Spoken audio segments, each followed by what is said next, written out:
1943, a regularly scheduled flight of a commercial airline was coming in from the west, carrying 3 passengers from Soviet Russia. They had left Moscow about 1 week before, had landed at Fairbanks, Alaska, were now on their way to Ottawa, the capital of Canada. One of the passengers was Colonel Alexander Chigorin, the new military attaché to the Soviet embassy in Canada. The other was Major Semyon Kulin, his aide and secretary. The third was Igor Gouzenko, a specially trained cipher clerk and decoding expert. It was Gouzenko's first time out of Soviet Russia. As soon as they landed, they were taken to the Soviet embassy, interviewed by Ilya Ronyev, second secretary of the embassy and chief of the NKVD, the Soviet secret police. I'm now in a foreign country and must always be alert against enemies. I must be careful of all manner of acquaintanceship. I must not engage in cordial conversation with any foreigner whatsoever. Never borrow money from a foreigner. In my apartment, I must be respectful to neighbors but make no friends. I must never permit myself to be more drunk than either my guests or my host. A sober brain, a firm tongue, and alertness. These things must always be with me when I'm with foreigners. Where were you born? Rogachova. You were in the Red Army? Yes. What branch? Military Intelligence, Cipher Division. I received instructions in coding and decoding at the Secret Intelligence School, Moscow. I'm also a member of the Young Communist League. What is your duty here? Cipher Clerk, Military Attaché's office.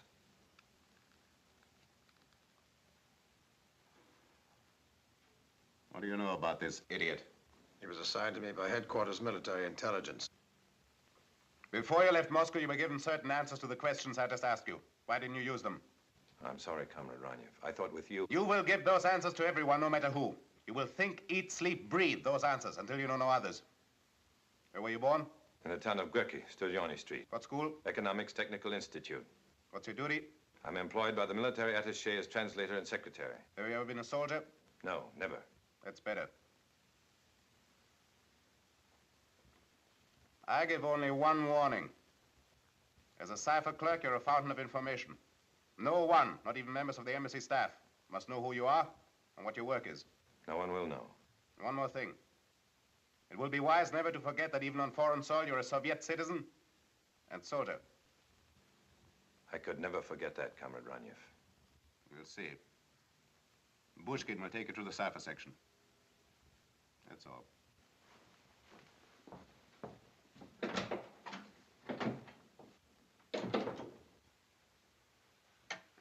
Karanova, come in, please.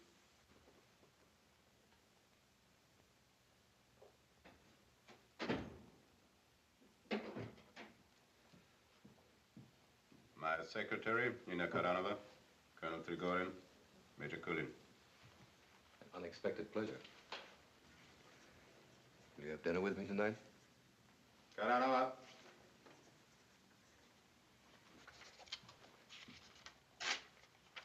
We'll handle this matter yourself. Yes, Comrade Johnny.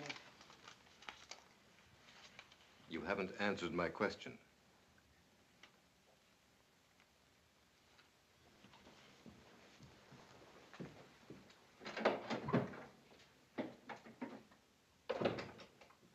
Cold fish, isn't she?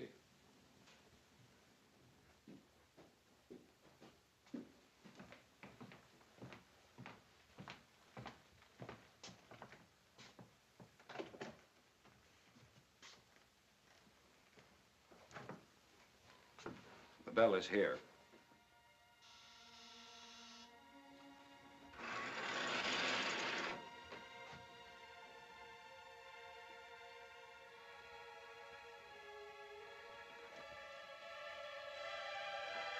Comrade Lieutenant Vinnikov, this is Lieutenant Igor Gouzenko, the new military attaché cipher clerk. He's yours from now on. I hope you like music. When you've finished with the code books, you'll give them to the chief of the cipher section who'll put them in his safe. He's the only one that knows the combination. When your day's work is done, every scrap of paper must be burnt. Every drawer and the door of the safe must be sealed with the top secret seal. And don't ask me why the church means top secret. I don't know. You'll take no papers from this room without showing them to me first. And don't ask to have the music turned off. It's a rule. The music must always play, so no one can hear what's being said in the other offices. I hate music.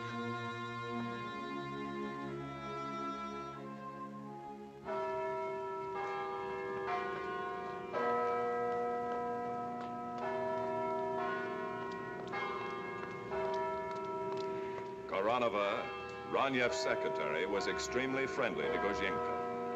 She had introduced herself to him, offered to help find him an apartment. His first night in Ottawa, they met in front of the Chateau Laurier. They went to a gay restaurant. Gouzenko discovered that Canadians were a happy people, who even in wartime seemed to enjoy themselves.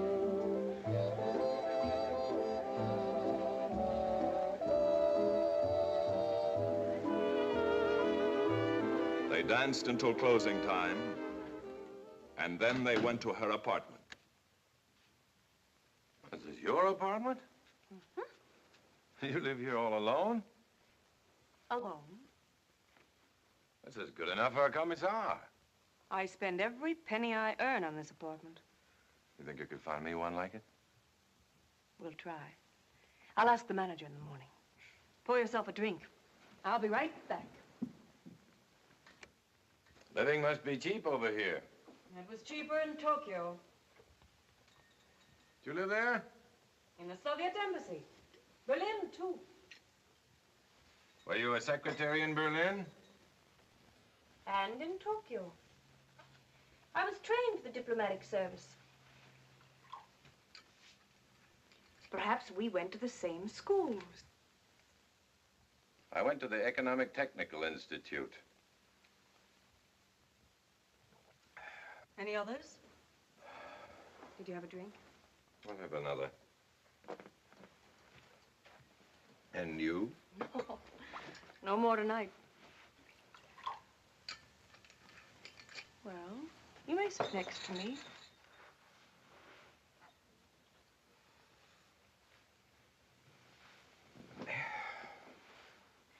You must be very tired. It was a long journey. Here, let me make you more comfortable. I might fall asleep. When do you begin work? Tomorrow? Is your office in the embassy? Yes. Oh, good. And we'll see lots of each other. Have another drink? Good, plenty? Oh. Here in Canada, there's plenty of everything. It's always been very quiet at the military attaché's office. The arrival of men like you and Colonel Trigorin could promise great changes. Does it? Well, of course.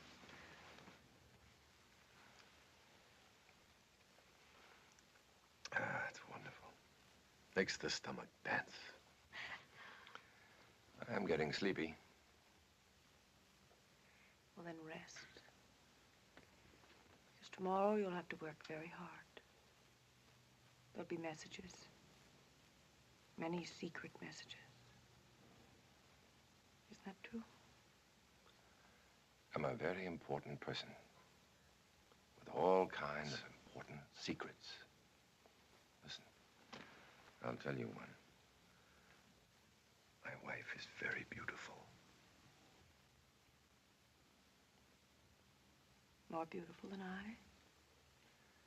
Hers is a quiet kind of beauty, soft and warm. And mine? Your beauty is a thing carved out of granite, with no body or soul. You're being unfriendly now. Why? You're not very clever. You've been away from Russia too long. Experience has provided new techniques. You should learn them. For one thing, never ask direct questions. And for another, you should never bring a Russian to a place like this for questioning. This might dull the wits of these Canadians, but to a Russian, it means only one thing. It would be better not to make an enemy of me, Comrade Gouzenko. I don't want to make an enemy out of you any more than I want you to make a fool out of me. I drink vodka like a true Russian. I love my wife, and I thank you for everything. And, of course, you will tell the truth about me, because if you don't, I'll have to tell how easy it was to see through you. Good night.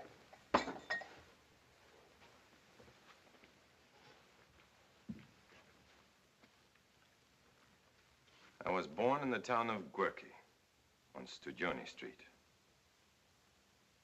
I was never a soldier.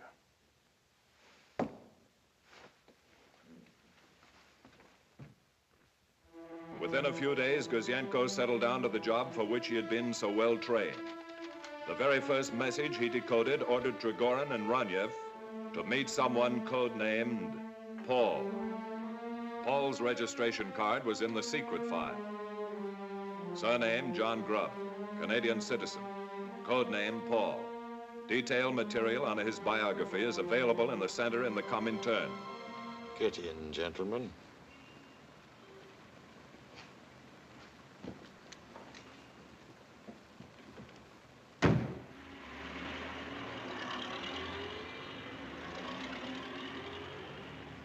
I've been expecting you, Trigorin. Welcome to Canada. It's time, you know. It's time they sent someone competent. Canada's important. It'll be more important when we've won this war. Do you understand that? Did they tell you that? My orders are to build a large organization. A large organization. What's that? A mass of people swarming like bees? Or a few smart ones in the right places? Our requirements are quite extensive. For example, Moscow would like to know what chance there is of getting someone on the general staff level. They're mad. They'll be asking for the Prime Minister next. Not until his name is John Grubb. Canada is not yet ready for me. You're not dealing with an amateur, Colonel. I founded the party in Canada in 1920. I'm a graduate of the Lenin School. For your information, I take my orders directly from Moscow, not from the embassy. I sometimes need to remind Ranyev of that. No, you need people in the right places. In the Army, the Air Forces, the Navy, the National Research Council, the Department of External Affairs. This is a general list of required information.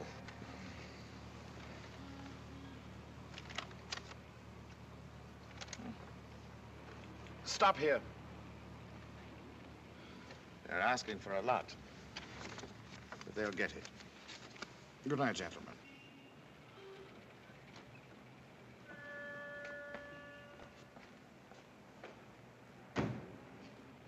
House of Commons, members' entrance.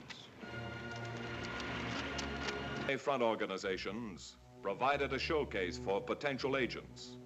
Here, John Grubb could spot those ready for what was called further development. Among them was one Captain Donald Class, a member of the Royal Canadian Air Force, stationed in Ottawa. Now, I have no desire other than to see the war quickly concluded with an Allied victory. And the sooner we open a second front, the sooner we will have peace.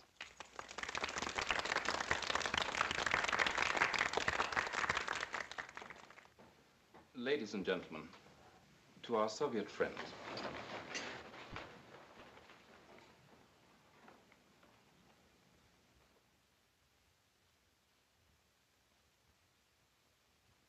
In addition to the front organizations, there were small private gatherings known as study groups. Here, communist philosophy and techniques were studied, and the writings of Marx, Engels, and Lenin were read and discussed. John Grubb knew that Donald Class belonged to such a group. He passed Class on to Leonard Leitz. Now it was Leitz's job to see if Class had been mentally developed to the point where he could be of practical service to the Soviet Union. When a certain stage of development has been reached, a conventional degree of prodigality... I hope you don't mind my taking you away from Karl Marx, Captain. I know him by heart. Good. I'm glad to see you never miss a study group meeting. I can't think of anything more important. Still editing the military journal? Yes, sir. Your work must bring you in contact with lots of people engaged in secret war projects. Yes, sir. How many of them would you say are sympathetic to us? I've met several at various study groups. Anyone in the National Research Council? Yes. Warren Blair. He's in the radio lab. Will Hollis. He's in radar. Sit down, Captain.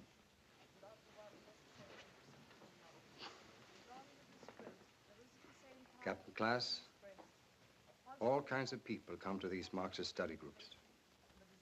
They fall into two categories. First, there are the talkers. They, of course, are the loudest, the most emotional. To some, Marxism is kind of a game they play to rid them of their frustrations. To others, it's a kind of a fashionable cult. We know them for what they are. Essentially unreliable, basically cowards. Then there are the doers. They never have too much to say. One can feel in them the fanaticism of the true believer. They understand the deadly earnestness of the class struggle and are ready to make every sacrifice for it. Unfortunately, there are not too many doers. Captain, you can be of service to our party, providing your loyalty is great enough. Let the party try me. It will. Within a few weeks, Captain Donald Class was an active Soviet agent. Through him, Gouzenko's files were fattened with new registration cards. Foster, Ernst, Leader, the Professor, Prometheus, Eli, Gray, Frida, Gaia, and others. All Canadians, all party members. Now they were able to get all kinds of top secret information. Helen Tweedy, code name Nellie, employed as a clerk in the Department of External Affairs. Through her, they were able to invade the most secret diplomatic files. In that way, getting at important information other governments were entrusting to Canada. The web kept growing in size and efficiency.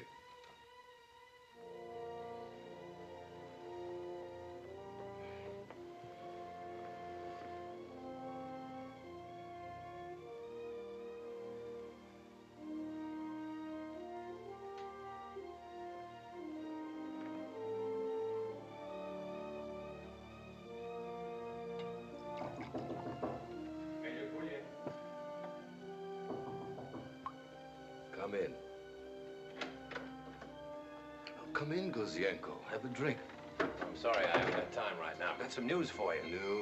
News. The world is full of news these days. Well, this is something I think... Don't get excited about it. That's what's important. And don't believe everything you hear. Well, this just came from Moscow. Then you must believe it. Every word of it. If you don't, Ronyev will get after you. I don't like Ronyev. Watch out for him, my boy. These pencil pushers always make trouble for us soldiers. He doesn't frighten me. Not when I'm drunk. Listen, Comrade Major. Our wives are arriving day after tomorrow. Oh, no. What time? 11:30. If we're lucky, the train will be late. Very late. Comrade Major, my wife will be on that train. Your wife was never a captain in the Red Army.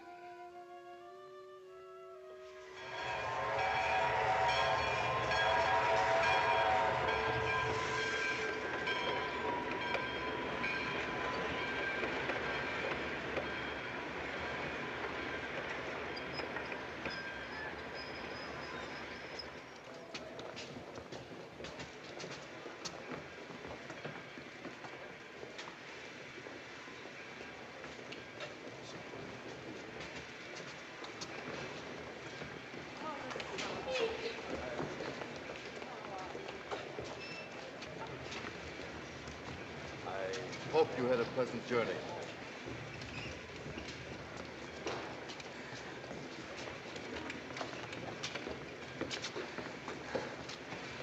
more till we get to our flat. We have a flat? 3 rooms, all our own. No. Yes, 3 rooms.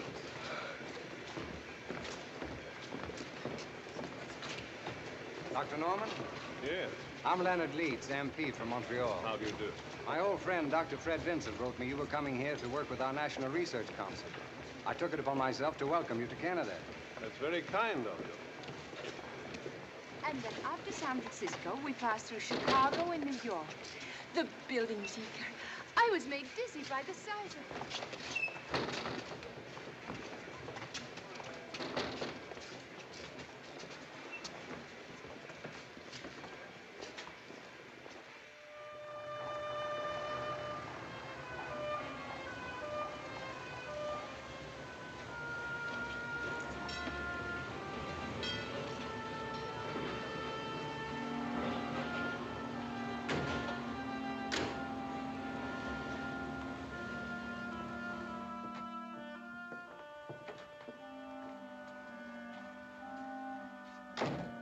Upstairs. Upstairs?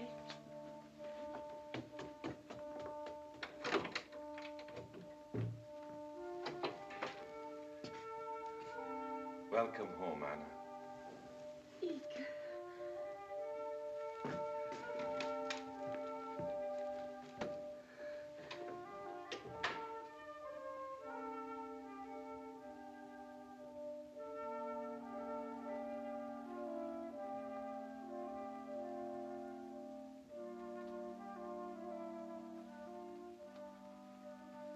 His bedroom. There.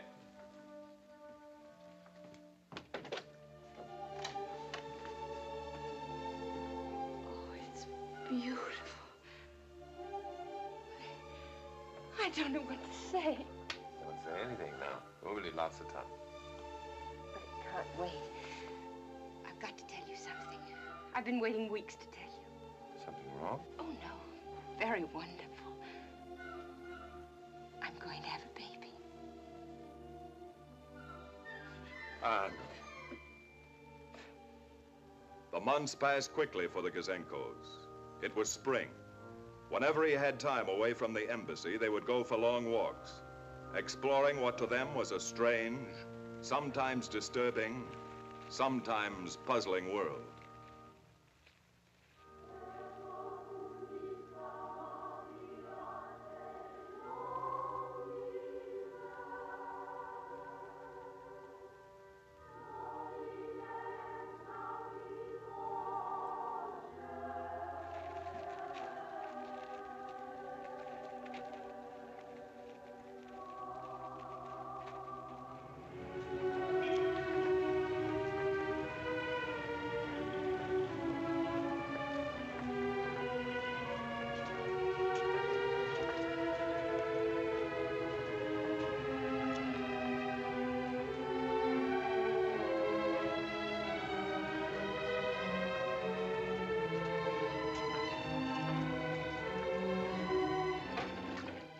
These people are politically uneducated.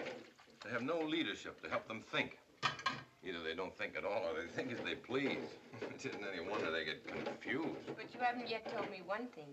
Ask me anything. Do you want a boy or a girl?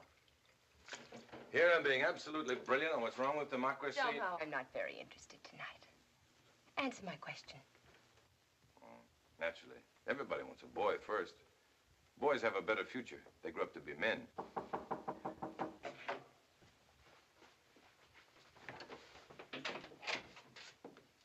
Good evening. Oh. No, please don't get up. I just stopped by for a moment to ask you to try a piece of this apple pie. Oh, I had such luck with it. It turned out simply delicious. Oh, that's very kind of you. Oh, not at all. It was too much for Albert and me, anyhow. I've seen you often enough before, but we've never met. Oh, I'm sorry. Igor, this is Mrs. Foster, our neighbor. How'd you do? You feeling all right? Very well, thank you. Oh, good. Now, don't forget to call me if you need anything. Good night. Good night.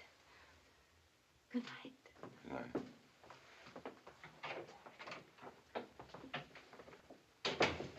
Anna. I can't help it if she wants to be friendly. I'm here all day alone. I know. You've been told time and time again. We must not fraternize with Canadians. But this is so complete. We won't talk about it anymore. We'll do as we're told. You'll keep that woman out of this house from now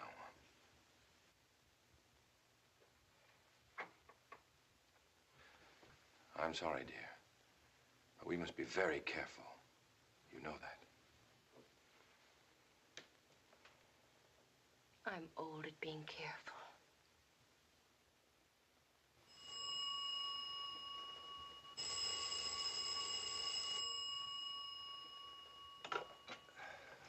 Igor Gouzenko here. Yes, immediately, Colonel.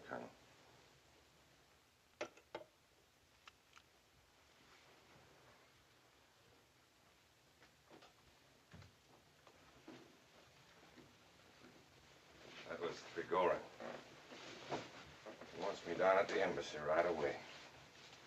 Something urgent has come up, he said. Couldn't it wait until morning?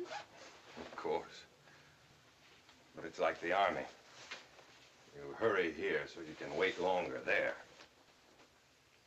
It's snowing out. Put a scarf around your neck. I'll get a taxi.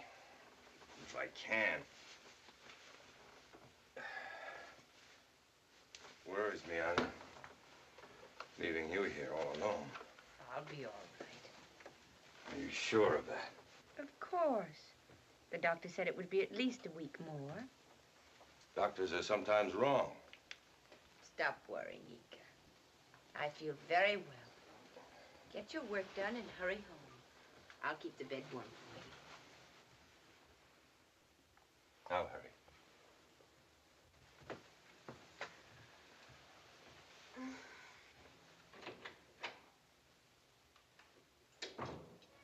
Urgent. To the director. The professor reported that the director of the National Chemical Research Committee, Stacy, told him about the new plant under construction. The plant will produce uranium. As a result of experiments being carried out, it has been found that uranium may be used for thinning bombs. The Americans have developed wide research work, having invested in this business $660 million. Grant.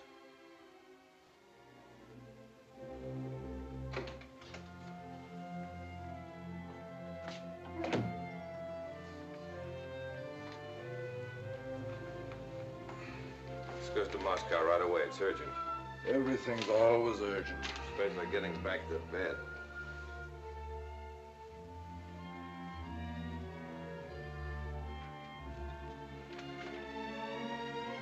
Someday I'll put a telephone book under my shirt and you'll never notice it. Try it and see.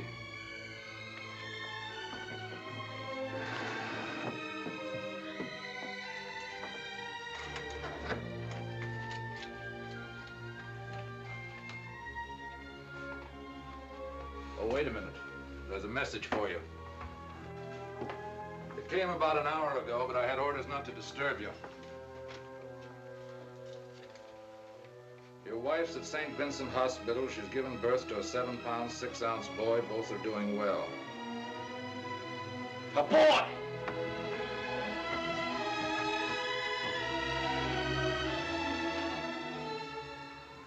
Colonel Trigorin's first uranium message brought an immediate reaction from Moscow.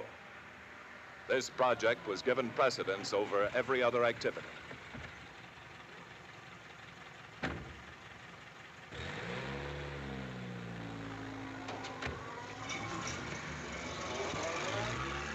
You know a scientist codenamed Alec? Alec? Yes. We met him when he arrived from England some months ago. He's considered a very brilliant scientist. Good. This just arrived from Moscow. Read it.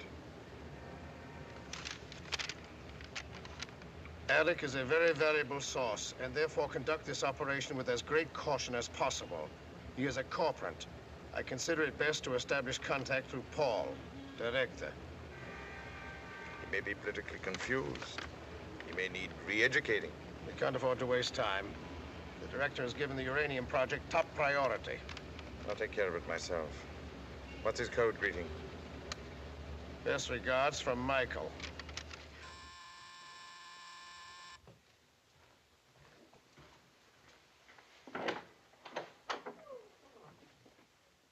Yes? Dr. Harold Norman. Yes? Best regards from Michael. Come in, please.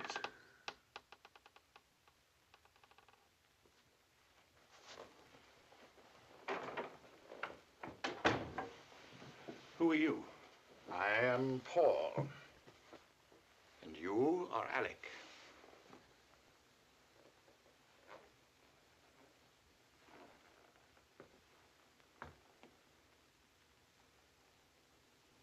You have comfortable quarters here.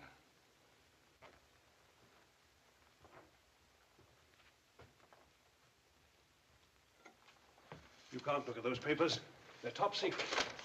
I wouldn't know what they meant if I looked at them all night. But you do. That's why I'm here. There's nothing I can tell you. You're working in the laboratory of the National Research Council. Yes. You're part of the Atomic Energy Project. What of it?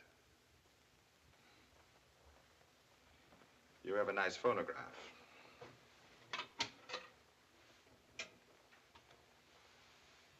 And Shostakovich.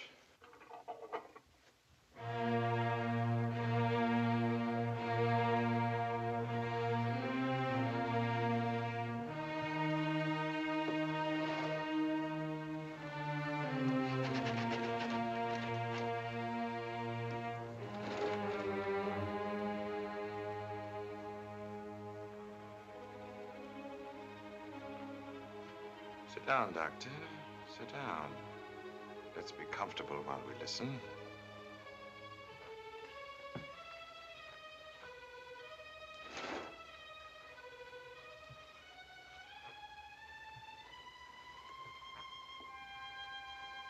Beautiful, beautiful. The first flowering of a true proletarian culture. Or have you gone over to the capitalist enemy? We're allies now. Russia, England, the United States. It's a people's war against the fascists. Don't be blinded by this alliance. The interests of capitalism and communism can never be the same. As a friend of the worker, as a scientist who has dedicated his life to mankind, you know that. You didn't come here to tell me that. What do you want? Detailed notes on everything having to do with the atomic project. Samples of uranium. Impossible. We're too closely watched. This is the most secret project in history.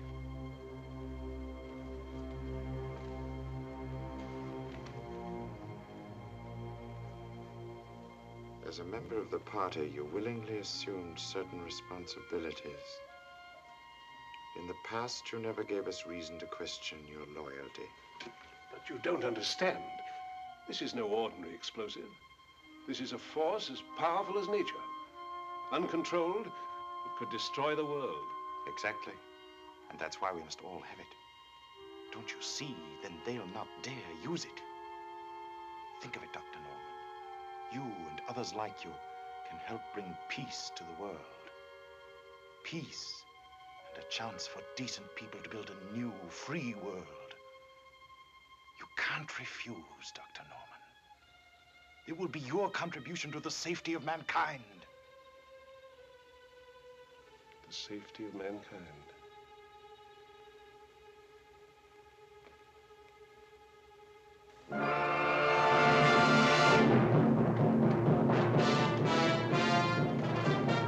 Isotope.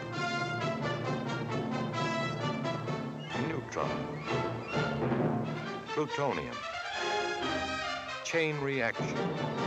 Fission. These were new words to Gouzenko. Words belonging to an atomic age being born in the laboratories of Canada and the United States. Dr. Norman worked at all of them. Oak Ridge in Tennessee, Hanford in Washington, Chalk River in Petawawa in Canada. The new words were in his report to the Soviet military attaché. Shortly after Germany collapsed, Dr. Norman provided Colonel Trigorin with 10 pages of detailed information on the production processes of the atomic bomb. As a sample, he also handed over a platinum with 162 micrograms of uranium-233. This atomic information, still classified as top secret, was considered so important it was carried by hand to Moscow.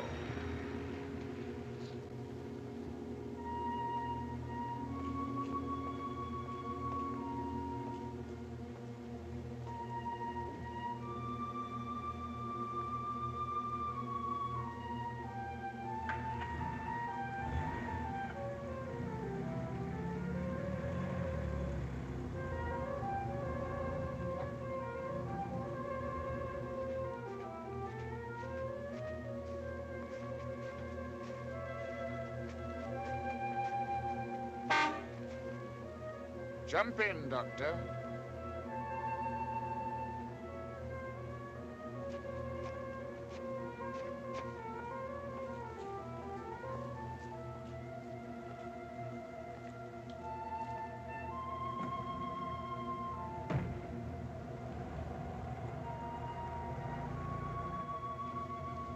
I told you I'd call you when I had something. I have something for you. What? You are being sent back to England. How do you know?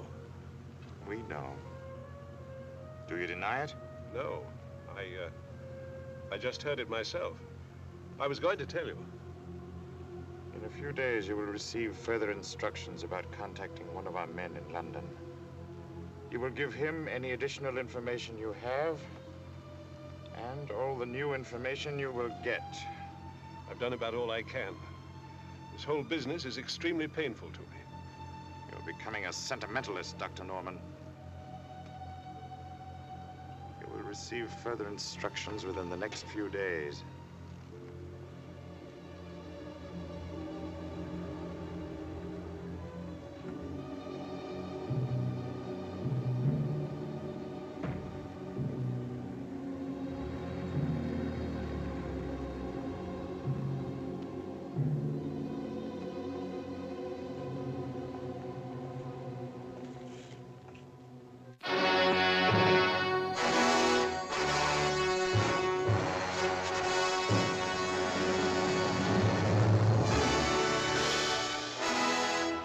Finally, it was over.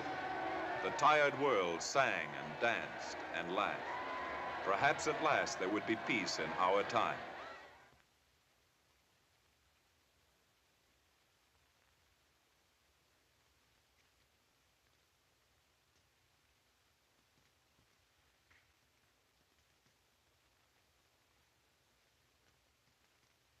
There must be no misconception about our relations with our former capitalist allies. Our interests can never coincide. Our roads and aims are quite different. We have no place for bourgeois sentimentalism. Only relentless realism. The class struggle will continue until this decadent, plutocratic democracy is as completely destroyed as National Socialism. Therefore, you, the representatives of the Soviet Union in Canada, will as always remain vigilant, suspicious, and aloof. That will be all.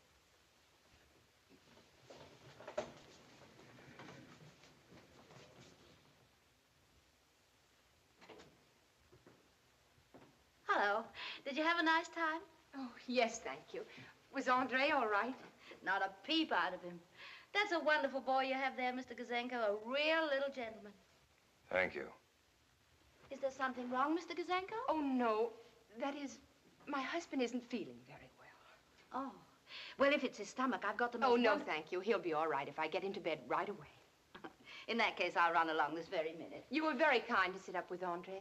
Oh, not at all. I might just as well sit here as in my own apartment. Are you sure that I can't do anything? If it's a headache... Thank you. Nothing. Good night. Oh, very well. I hope you feel better. Good night.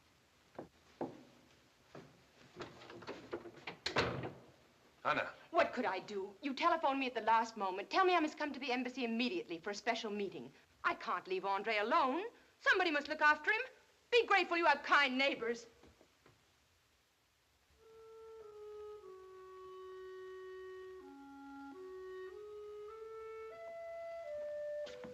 Anna,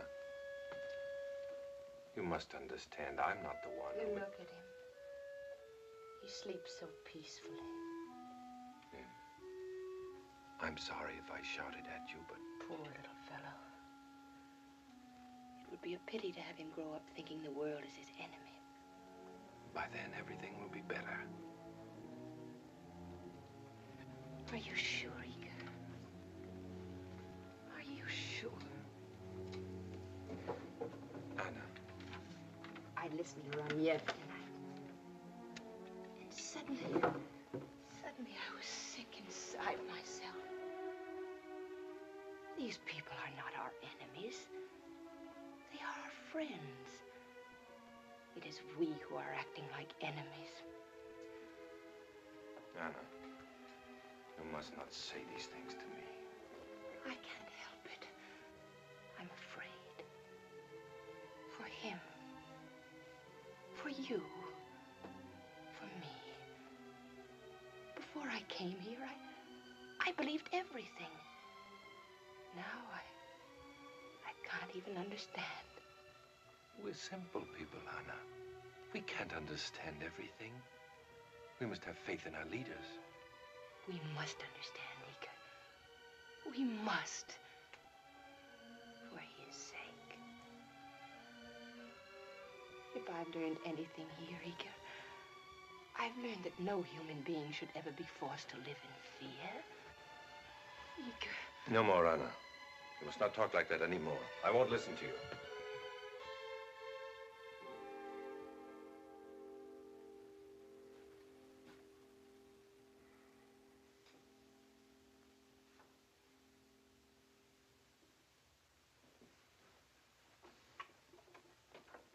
A wave of jubilation and thanksgiving sweeps the cities of the land at the news of Japan's surrender. San Francisco has gone absolutely wild. Market Street is jam-packed with countless thousands of men and women celebrating the end of the war. Thousands of servicemen waiting to be shipped to the Pacific, many of them veterans of the war in Europe, know their shooting days are done, and are they tearing the town apart. And who can blame them, because peace. Isn't it wonderful? To Grant, take measures to organize acquisition of additional documentary materials on the atomic bomb. Present information incomplete. We must have in detail the technical process, drawings, calculations. Director. There is no questioning the urgency of the order. We're doing what we can. It's not enough. You will contact every agent and alert them for atomic information. That's all. Gouzenko will remain.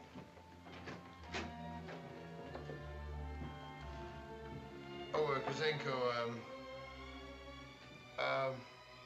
telegram to the director. We have alerted every agent to, that fantastic mushroom over Hiroshima. I saw the newsreel pictures. I can't get them out of my mind. A beautiful poisonous mushroom. What a weapon. I wish I knew more about it. One little bomb that makes a desert on which nothing can live. What more need you know? Sometimes I think you're a great fool, Kulin. Gouzenko, do you think I'm a great fool? Don't look at him, look at me. Consider me carefully.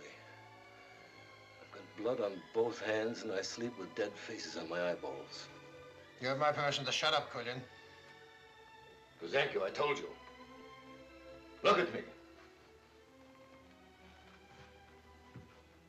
See if you can look into my mind. We're defending Kharkov. It's snowing. There's blood to wade through. I ask for volunteers for a dangerous patrol. No one volunteers. I shoot 10 good Russians between the eyes. Shoot them dead. The 11th volunteers. I have no more trouble and I have all the volunteers I can use. Cut it! As a man, I'm called a sadist.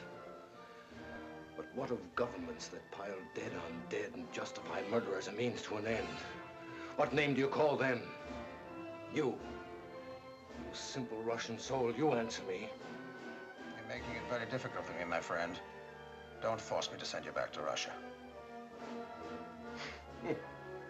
You, Gouzenko. Did you hear that? The threat of threats to be sent back to Russia. Why should it have such an ominous sound like the ring of mourning bells or the executioner's volley? Why? Why? You figure it out. Why? Why? Go to your quarters. Consider yourself under arrest.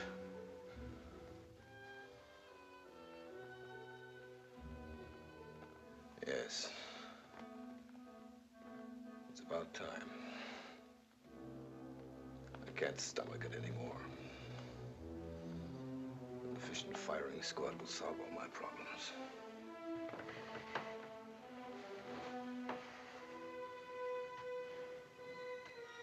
Takes too long to drink oneself to death.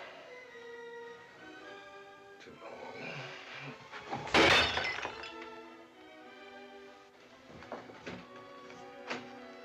Gouzenko? You have a good record, Gouzenko. It will remain that way unless you repeat a single word of what happened here.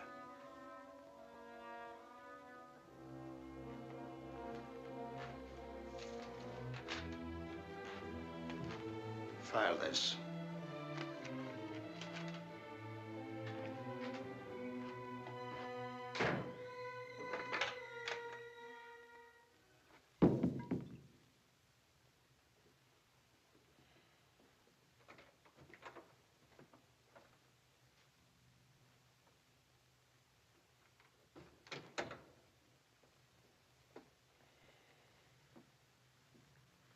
I've got to talk to your comrade, Major.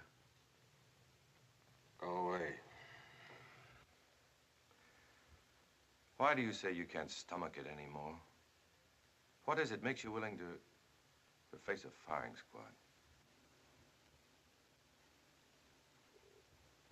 I'm drunk.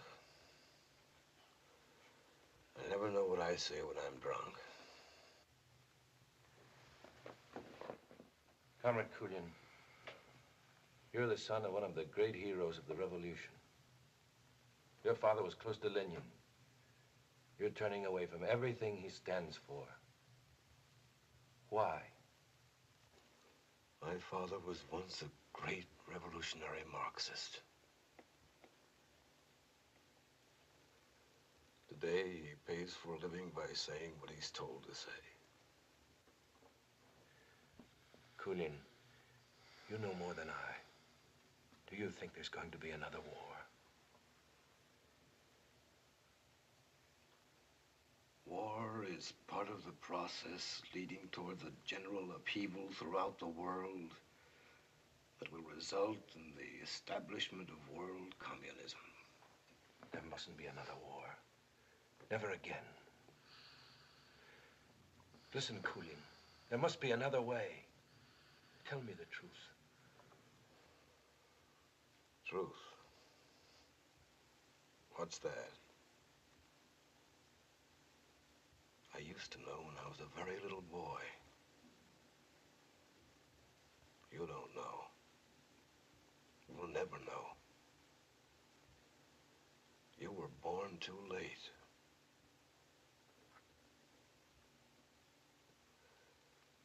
It's enough to make even the saddest cry. Listen to me. I've got a son, and I want to do what's right. Go away, you simple Russian. They'll send you back, too, if they catch you talking to me.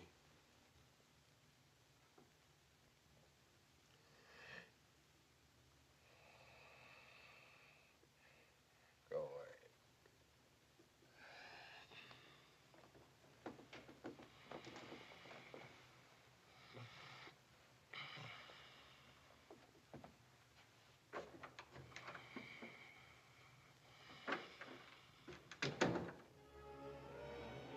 truth.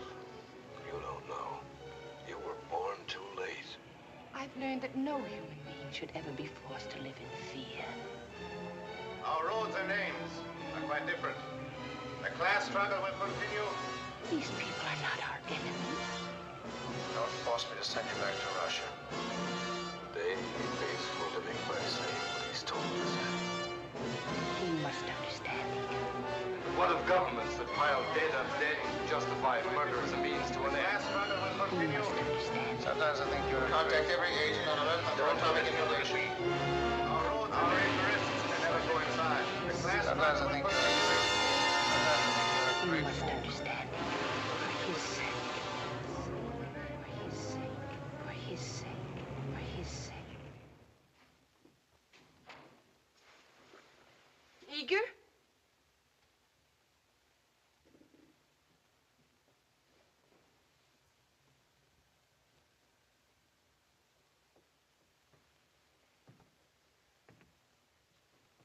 What's wrong? Everything.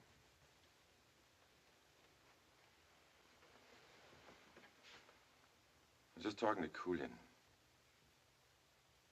Sending him home, remember? That was bound to happen. He drinks too much. Drinks to forget. Forget what? Himself. His father. Once Kulin had great respect for his father. Now he has only contempt. He's sick. Sick with disappointment. That's a terrible thing for a father to do to his son. I mustn't do that to Andre. I must think now for him, too. I must tell him what kind of world I want him to live in. What kind of man I want him to be. Someday I'll have to answer to him. I want to be able to face him without being afraid or ashamed. Maybe I'm wrong. But from what I've seen and learned, I've decided there's only one thing for us to do. Anna, we'll not go back to Russia.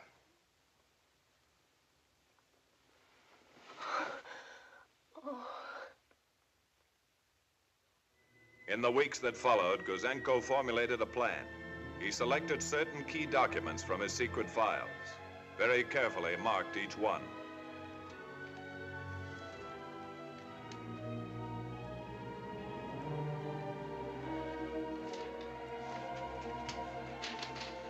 The colonel wants to see you in his office immediately. Thanks. What are you doing? Just straightening out my files. Pretty busy, eh? Very busy. No rest for the wicked, huh? Igor! My old friend, I'm glad to see you. Sergeyev, when did you arrive? Today? Sergeyev is your replacement. You are returning to Russia. Immediately? As soon as you have shown Lieutenant Sergeyev everything he should know, you will work together from now on. Yes, Colonel. That's all. Comrade Gouzenko, I hear you're going home. Yes? Are you happy? Why shouldn't I be happy? You might at least introduce me, Igor. He's not very polite, is he? Comrade Sergeyev, Comrade Karanova. We will see more of each other, I hope. You will.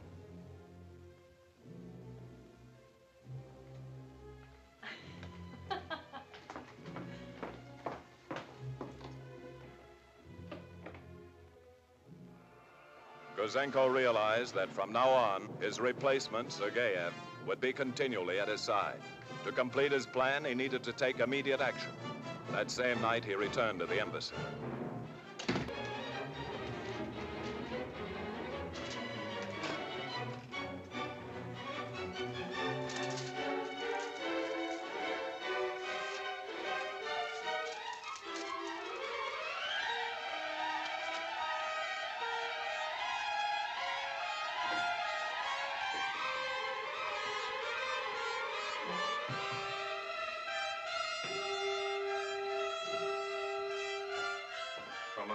right away. Right away, right away. What is it, a declaration of war? You get grumpier every day. I need excitement. Then why don't you lock up the place and come and see a movie with me? Nobody will know the difference. Except you.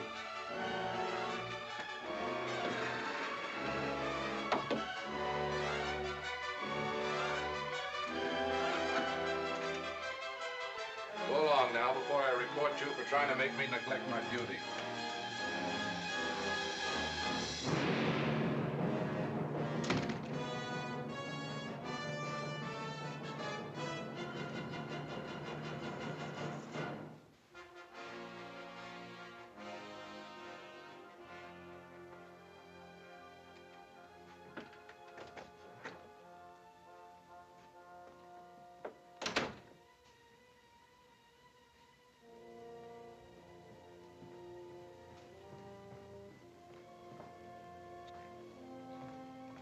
Quitting already? Yeah. Come here.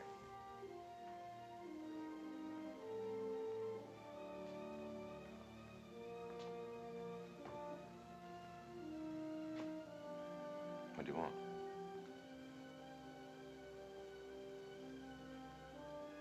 If I was going home, I'd take a pocket full of watches with me.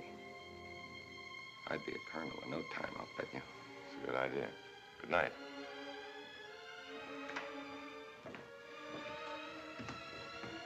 Gouzenko. Well, Gouzenko, all packed and ready to go? Yes, Comrade Ranyev. Good. I'll see you before you leave.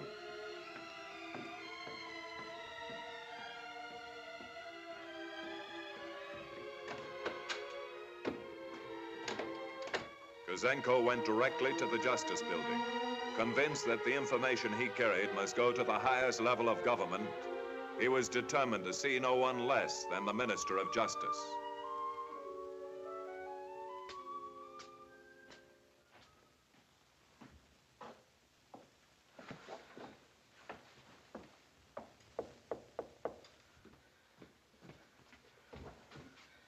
Who is it? Igor.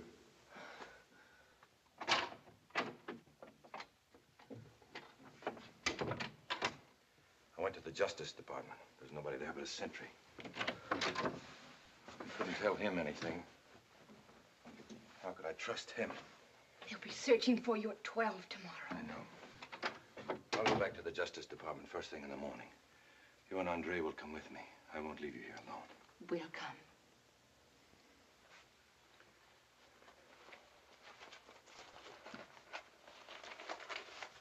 What are those? Diaries. Cables to and from Moscow. Agents' reports on the atomic bomb. High explosives, radar, false passports. Even notes on the secret meeting between Roosevelt and Churchill in Canada.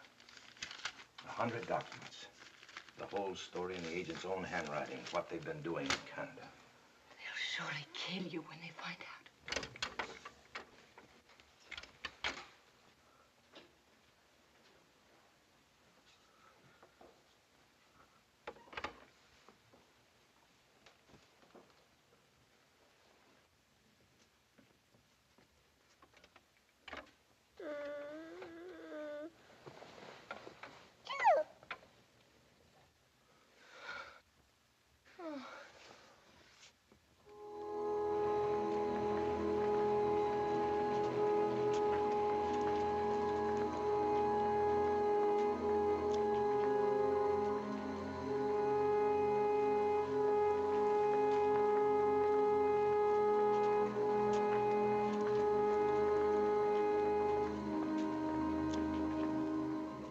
I tell you, the minister will not see you unless you tell me what... But you must understand, please.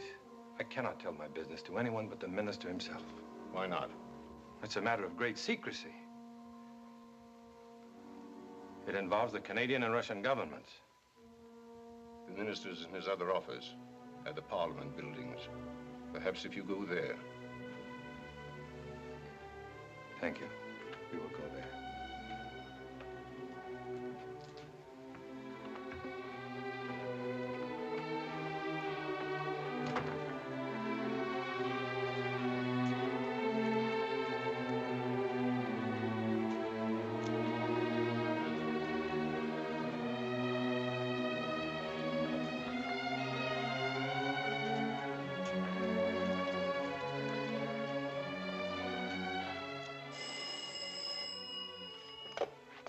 you go in here?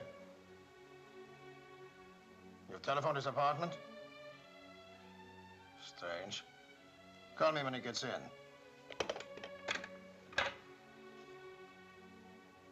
Hello, Lenev? Gouzenko is late for work. And it's after 2.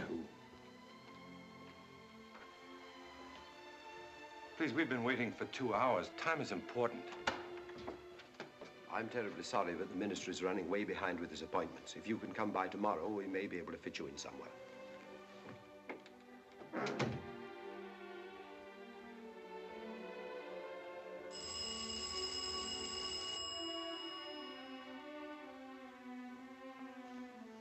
No answer. I'm afraid there are documents missing from the files. What kind? We are checking now.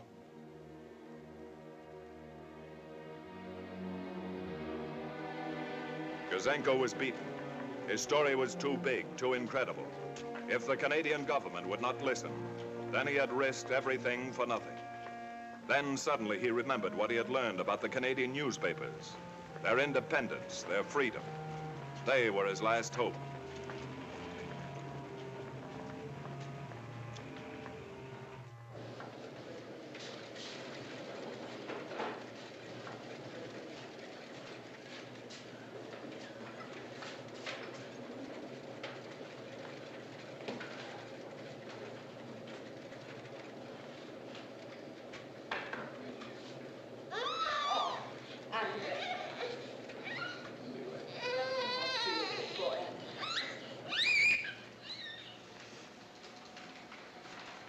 Excuse me, please. Could you tell me where to find the editor? He's out. It's very important. Try the city desk. In the corner.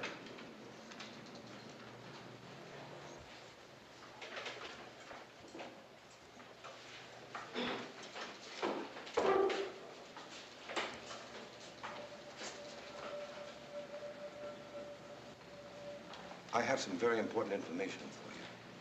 Sit down. No, thank you. I'm from the Russian embassy. I have some papers here that will prove. Go ahead. I can listen to you at the same time.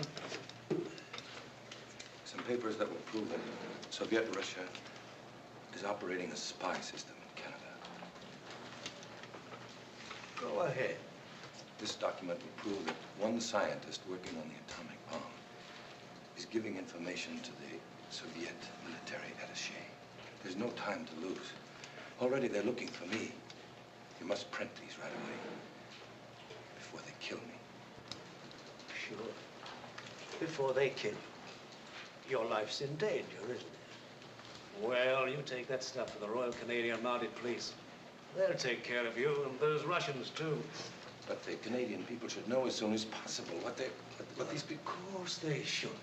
But there's nothing I can do with this. You must do something.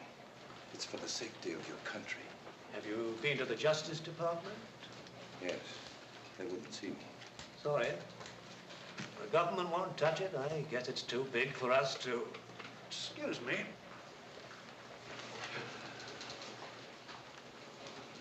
The unhappy man. Some crackpot.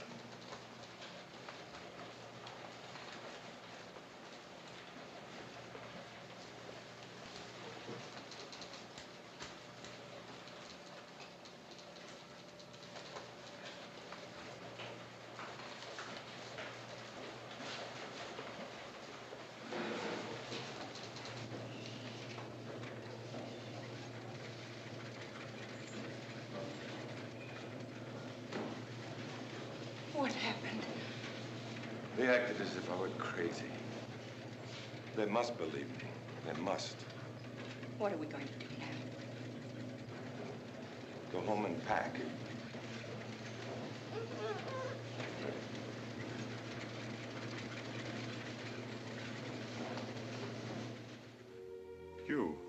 You worked with him every day, day and night. Couldn't you feel something was happening to him? Was there no hint of anything? The secret police takes care of feelings and hints. He may have gone directly to the police. If he has, we'll demand that he be turned over to the embassy immediately as a deserter. He will say he stole embassy funds. And we will be in the newspapers, we will be investigated, we will be arrested. Friends we have developed will be frightened away. Organizations that we have built will collapse. And the work of many years, my work, will be completely wasted. We have checked every hotel. We're watching the railroad station, bus stations, the airport, the main highways. There's no possible way for Gouzenko and his family to leave Ottawa without being seen. What about his apartment? He wouldn't dare go back there. Where else could he go? He can't walk the streets of Ottawa all day and all night with a wife and an infant. He would eventually go home, realizing you're too stupid to believe he'd dare go there. We'll go to his apartment.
They will come here any minute now.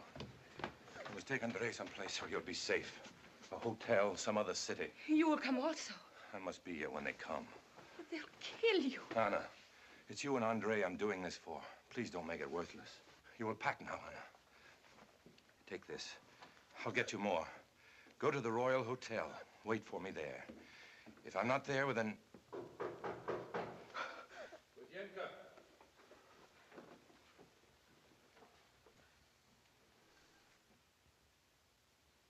Gouzenko.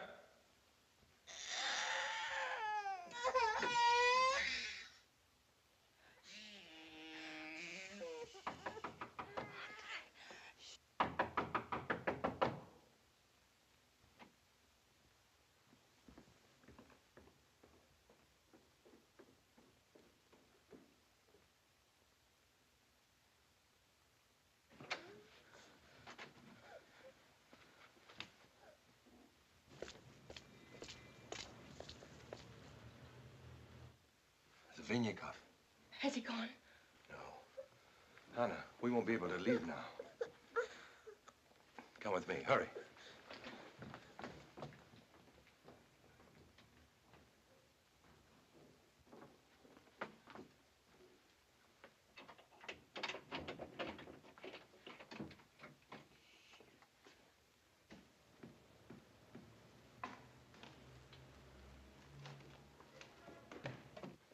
You and Andre will go to Mrs. Foster's next door. He'll wait there.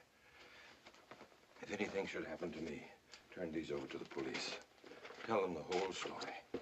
I won't go without you. Anna, please. There's no time. Come on. What are you going to do? Please hurry. There's no time to talk. Come on. Hurry.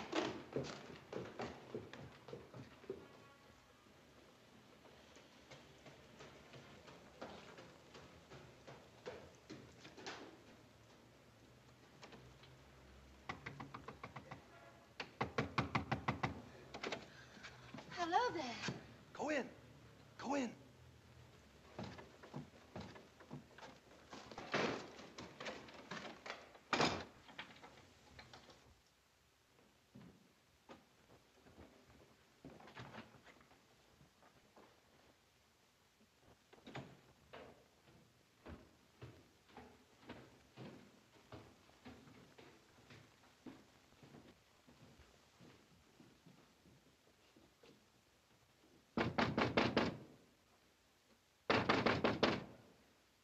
Gouzenko!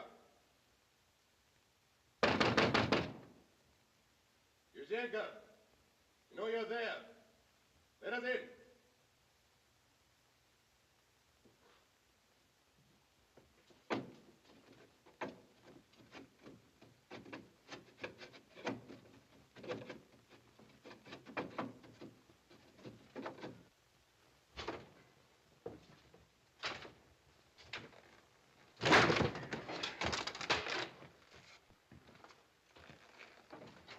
Good evening, Comrade Gouzenko. Sit down.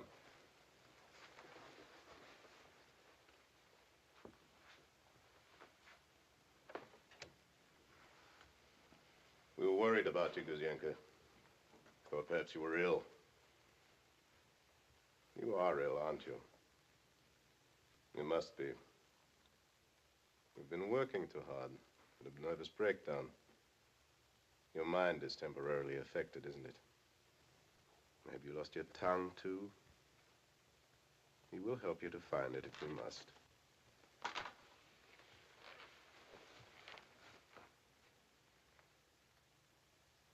Your mind snapped, that's what happened. Didn't want to leave this lovely apartment. It's plain at you to food. This easy living. Couldn't face going back to Russia. And so your mind snapped, didn't it? Don't be stubborn, Gouzenko. You need only to return the few unimportant papers you took from the files while you were so upset. It'll be all forgotten. I haven't got the papers. Where are they? Comrade Colonel, you must be patient with a person who is sick. You see, Gouzenko, we don't want to harm you. We understand. Now, where are the documents? Are they here? Search. Stand up. Trigorin, must I remind you you're speaking to a sick man? Colonel Pushkin, please.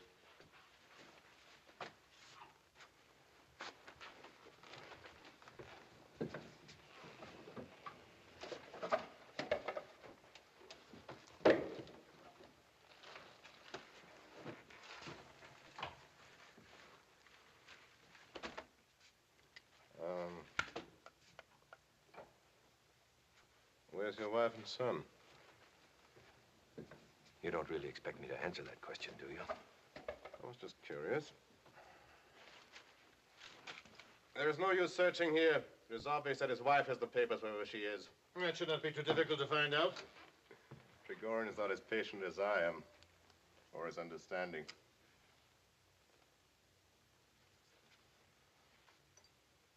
Perhaps it would be better if we all go to the embassy. I'm not going to the embassy, Ranyev. I'm not going anywhere outside this house. Alive. You are sick, aren't you? Sick, maybe. Sick like Major Kulin was sick.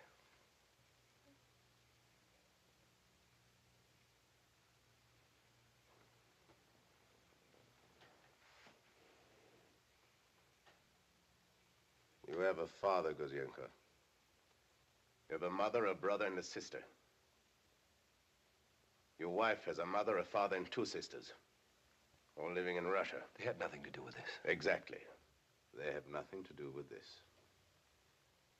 And yet, you didn't think of them, did you? You didn't think of what might happen to them. We heard them break in. We called the police.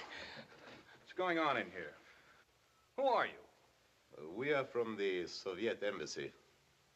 Gouzenko is one of our employees. He was recently ordered to return to Russia, but he decided to disobey orders and desert. Naturally, we couldn't permit that. We came here to reason with him. I came here to kill him. What have you got to say about this?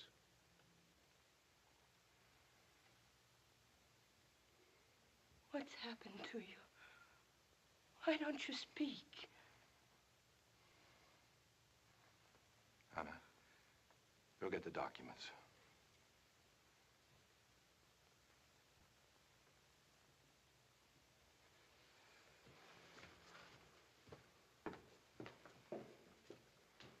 This is a most embarrassing situation, officer.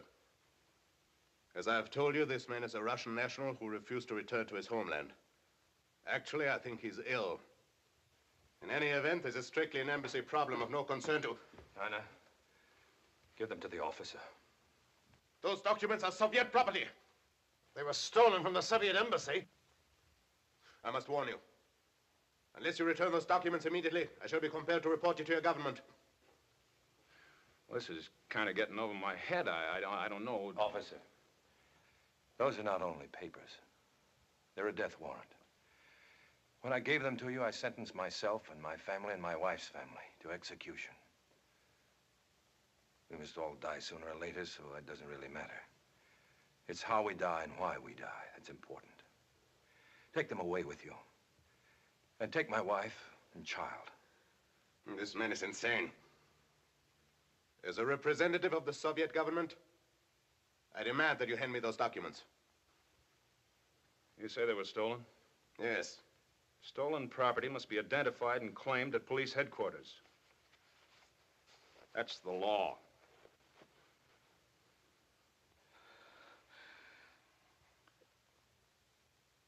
You will hear from my government. You will go now. You must not let them go. They'll come back. They'll never rest. Anna, please be quiet. We have nothing more to say. We'll put you under protective custody until the government looks into these things. Come along. Oh, Igor. They're going to listen to you. They're going to listen to you. If you run out, you admit guilt. That puts the whole party on the spot. You've got to fight this thing from the floor of Commons. Use every parliamentary trick you know. You've got to stir up the front organizations, the sympathetic newspapers and periodicals. Start them howling about forgeries, about witch hunts, about violations of democratic rights. That's fine. What if they send me to prison? You'll be a martyr. And by the time you get out, you'll be a hero. And will you be a hero along with me?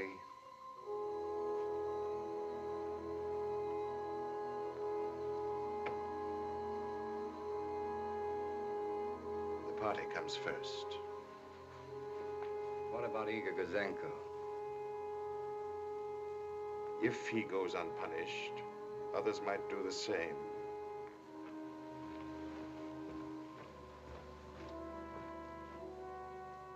Don't be too unhappy, Leeds. We'll name a city after you. When we take over.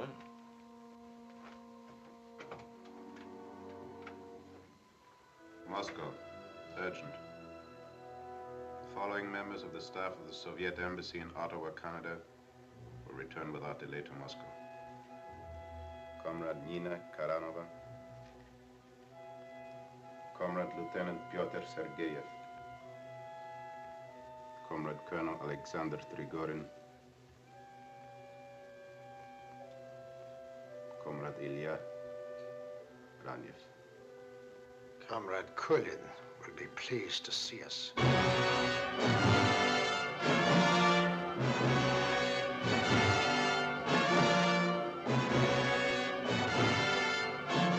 Leonard Leeds, found guilty, sentenced to 6 years. Helen Tweedy, pleaded guilty, sentenced to 3 years. Donald Class, found guilty, sentenced to 5 years. Dr. Harold Preston Norman, pleaded guilty, sentenced to 10 years. William W. Hollis, found guilty, sentenced to 4 years. Of the 18 arrested, 2 pleaded guilty, and 8 were convicted. Today, Igor Gouzenko and his family live somewhere in Canada. By special act, a grateful country has granted them all manners and liberties, franchises and privileges of our Dominion of Canada, and may use and enjoy same freely, quietly, and peaceably as British subjects. But they cannot enjoy these rights. Their lives in danger, they live in hiding under the constant protection of the Royal Canadian Mounted Police. Yet they have not lost faith in the future. They know that ultimate security for themselves and their children lies in the survival of the democratic way of life.